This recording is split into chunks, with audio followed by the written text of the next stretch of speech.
You know, Paulie had this way about him. The way he could size up a situation with one look, and then, bam, he'd hit you with that face. You know the one I'm talking about. That half smirk, half glare, all confidence. Like he was saying, I already won, but I'm going to let you think you still got a shot. We used to call it the Riz face, though Paulie never knew we called it that. He just called it being Paulie. And I'll never forget the time he taught the Rizzler how to master it. See, the kid had potential. Could talk circles around anyone. Had the charm, the style. But his face, it gave too much away. Paulie used to say, kid, you're like an open book.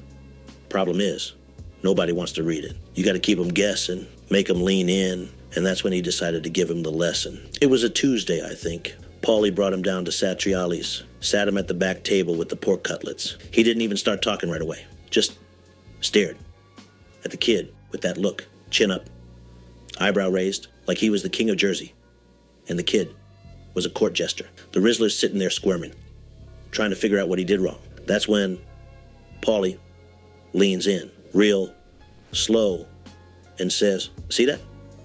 That's power. It's all in the eyes and the mouth. You let them do the talking, and you'll have the whole room hanging on your every word, or silence. Then he made the kid practice it. I'm not joking. He stood him in front of a mirror and had him try different versions for hours. No, no, no, Paulie would shout. Too much teeth. You're smiling, not risen. You gotta be subtle. Like you're amused, but just barely. Like you got a secret they'll never figure out. And when the kid finally got it, Paulie stood back, arms crossed, and nodded. There it is, he said. Now you don't look like a schmuck. You look like someone people want to know and want to impress. And you know what? It worked. The Rizzler took that face and ran with it. Next thing you know, he's using it in meetings, on red carpets, even in commercials. People ate it up. They see that smirk, and they'd fall over themselves, just trying to be in his good graces. The kid turned it into his signature move, like Sinatra had his hat, or Pacino had his hoo-ah. But what makes me laugh is that Paulie never took credit for it.